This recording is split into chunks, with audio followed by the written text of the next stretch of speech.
Você já jogou Donkey Kong, The Legend of Zelda ou Mario Kart? Provavelmente você conhece o Nintendo Switch, o Game Boy e até o NES. Mas você conhece a história dessa multinacional japonesa? E mais especificamente, o homem que salvou a empresa da falência? Hoje vamos falar sobre Gunpei Yokoi, apelidado de Toy God. Mas quem é esse jovem faz-tudo que se tornou uma lenda e que transformou a Nintendo de uma pequena empresa que vendia cartas de baralho para uma empresa especializada em videogames?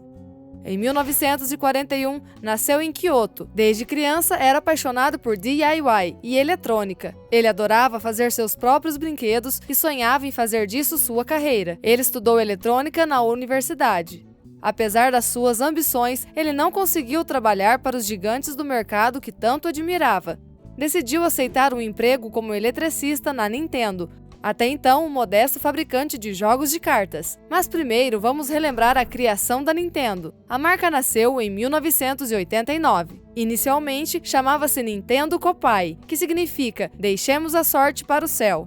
A empresa era pequena e concentrava-se na venda de jogos de cartas chamadas Hanafuda, que significa Jogo das Flores. A chegada dessas cartas remonta ao século XVI, quando mercadores de outros países, como Portugal, chegaram ao Japão. As cartas europeias tornaram-se rapidamente muito populares, mas os Hanafuda só nasceram algum tempo depois, quando as fronteiras do país se fecharam e o Japão proibiu a circulação de mercadorias provenientes do estrangeiro. As cartas europeias pareciam distantes da filosofia japonesa. Foram modificadas para eliminar os temas do combate, da fortuna e do amor. Em vez disso, o Hanafuda era composto por 4 estações, em 12 meses e decorado com desenhos de plantas e animais. Foram posteriormente proibidas, uma vez que eram frequentemente utilizadas para jogos de azar. Apesar disso, continuaram a ser utilizadas em segredo pela Yakuza. Mas o jogo era tão popular que voltou a ser legal nos anos 1800. Foi assim que nasceu a Nintendo. Fusajiro Yamauchi,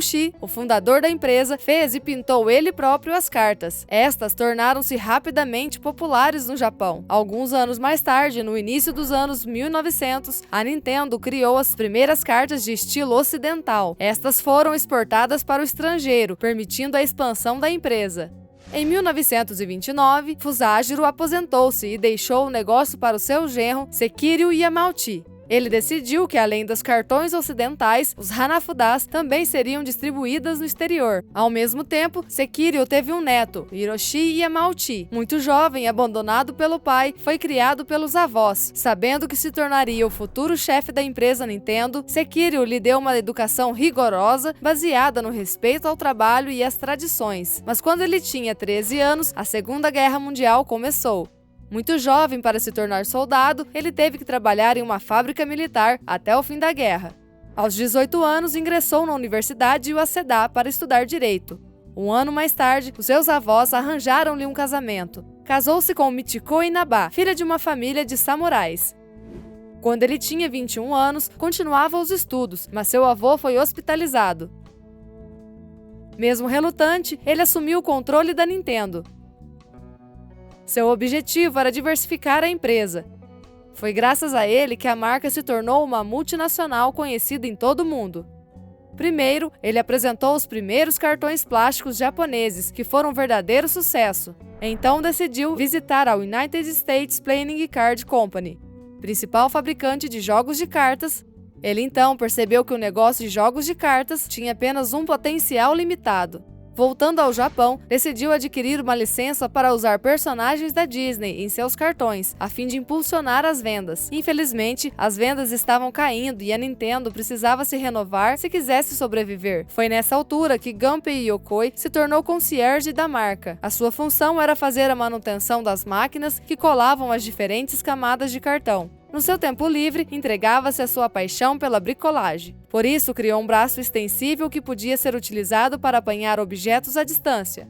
Quando seu patrão o viu, decidiu comercializá-lo, o que se revelou um enorme sucesso, mais de 1 milhão de unidades vendidas. O sucesso foi tão grande que a empresa decidiu criar a sua primeira divisão de investigação e desenvolvimento. Yokoi viu seu sonho tornar-se realidade quando se tornou diretor dessa nova divisão. Foram lançados vários jogos de sucesso, mas infelizmente isso já não era suficiente para garantir a estabilidade financeira da empresa, que viu as suas vendas caírem devido à crise do petróleo de 1979.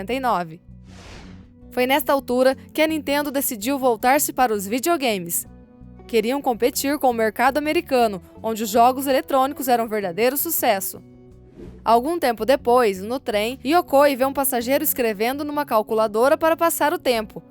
E isso deu-lhe uma ideia: criar um jogo que pudesse ser utilizado em qualquer lugar. E assim nasceu o Game & Watch, o primeiro console portátil do mundo que foi um enorme sucesso, vendendo 42 milhões de unidades em todo o mundo. As vendas da Nintendo quadriplicaram em um ano. Foi graças a este projeto que a marca saiu verdadeiramente dos seus problemas financeiros. Desejando continuar a competir no mercado americano, Hiroshi contratou então o seu gênio Minoru Arakawa como presidente da filial independente, a Nintendo of America. O objetivo era entrar no setor de jogos arcade, administrado principalmente por empresas americanas. Foi então criada uma sede nos Estados Unidos. Depois de vários fracassos comerciais, tinham que criar um jogo que revolucionasse a indústria. Em 1981, a Nintendo contratou o designer Shigeru Miyamoto. Ele decidiu se inspirar em King Kong e A Bela e a Fera. Foi assim que nasceu o jogo arcade Donkey Kong. Foi um verdadeiro sucesso que gerou milhões de dólares. Este feito, assim como a criação da NES e de jogos como Duck Hunt ou Super Mario Bros, fizeram da Nintendo a líder do mundo dos videogames. Mas a empresa queria fazer história.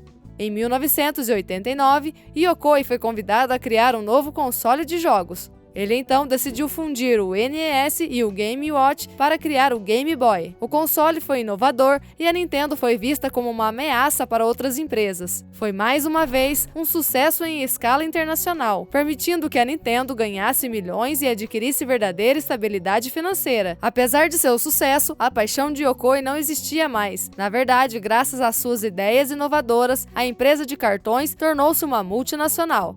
Passou a ter de produzir projetos suficientemente ambiciosos para que a Nintendo ganhasse dinheiro e superasse os seus concorrentes. Em 1996, deixou a marca para fundar a sua própria empresa, a Koto Laboratory. O seu objetivo era realizar os seus projetos pessoais e regressar ao essencial da sua profissão. Morreu pouco tempo depois num acidente de carro com 56 anos. A empresa passou então a ser dirigida por Yoshihiro Taki. Apesar de sua morte trágica, Yokoi tornou-se uma lenda.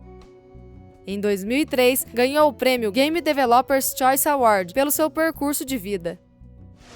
Atualmente, o laboratório Koto ainda existe e aposta em novas tecnologias. Quanto à Nintendo, estará para sempre em dívida com ele por transformar a empresa na rainha dos videogames. Nintendo continua no caminho do sucesso com o lançamento de diversos jogos e consoles, como GameCube, Nintendo DS e Nintendo Switch. E foi assim que este jovem eletricista e entusiasta da bricolagem se tornou o mestre das invenções com criações cada vez mais originais, que permitiram à Nintendo deixar a sua marca no mercado dos videogames. Graças a ele, a Nintendo, uma pequena empresa japonesa que faliu, se tornou uma multinacional que entrou na lenda da tecnologia com máquinas e jogos inovadores, marcando gerações inteiras.